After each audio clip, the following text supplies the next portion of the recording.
فيك يا عمور حبيبي. انا بقول بحمد ربنا سبحانه وتعالى على المكسب النهارده. مكسب النهارده انا بهديه لجمهور بورسعيد.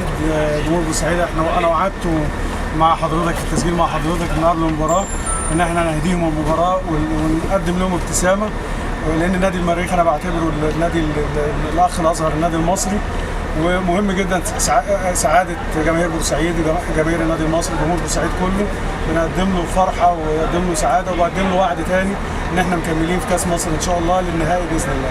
كابتن محمد، عايزين ناخد حضرتك ايه الكلام اللي انت قلته للعيبه بين الشوطين وقبل شوطين اضافيين؟ والله احنا من قبل المباراه واحنا اللعيبه مركزه جامد جدا ان احنا بنسعى للمكسب. انا احترمنا فرقه اف سي مصر اللي هم بيلعبوا 2 رؤوس حربه، ولازم نتعامل معاهم باسلوب يتناسب مع لعيبه كلهم لعيبه دوري ممتاز، فكان اعتبرناهم فرقه من فرق الدوري الممتاز واحترمناهم. لعبنا ب3 سردباكات، لعبنا 3-4-3 الشوط الاولاني، بعد كده عملنا تعديلات في الملعب عشان نقدر نوصل ونسجل، نعمل زياده في نص الملعب.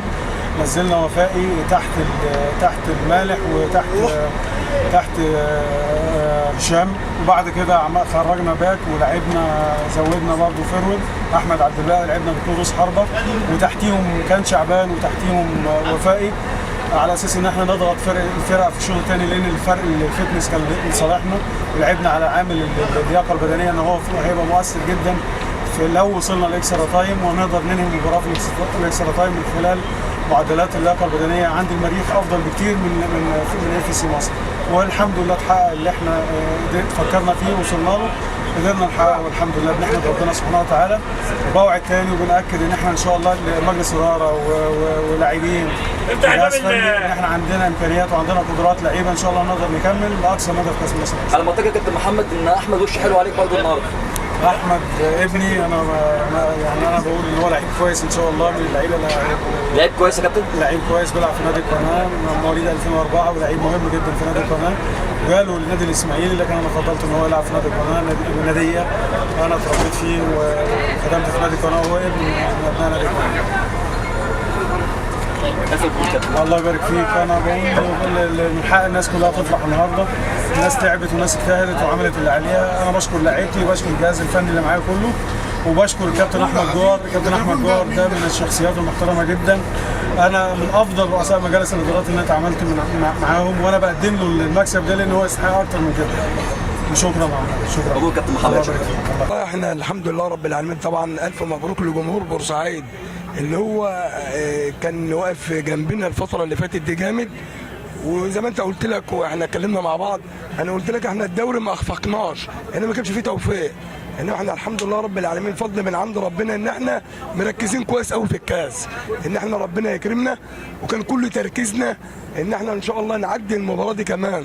وطبعا بفضل من عند ربنا ومجلس الاداره، مسند مجلس الاداره ومسند الكابتن احمد جار اللي بنقول له الف مبروك، والمجلس ادارته، وان شاء الله باذن واحد احد.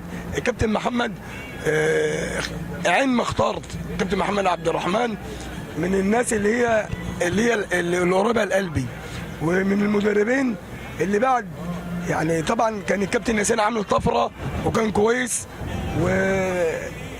جات له فتره والحمد لله، انما احنا الحمد لله بنكمل المسيره اللي هي بتاعت اللي بدأ من الاول الكابتن ياسين، والحمد لله احنا تعبنا جامد، والراجل ده بيشتغل وبيتعب، ويمكن الحمد لله ربنا بيوفقنا عشان خاطر ان احنا نسعد جمهور بورسعيد ونسعد مجلس الاداره، واللاعيبه كانت رجاله وادوا الدور اللي عليهم، كان احنا قاريين الماتش وحافظينه بتاع فرقه اف سي مصر، فرقه محترمه مع مدرب محترم.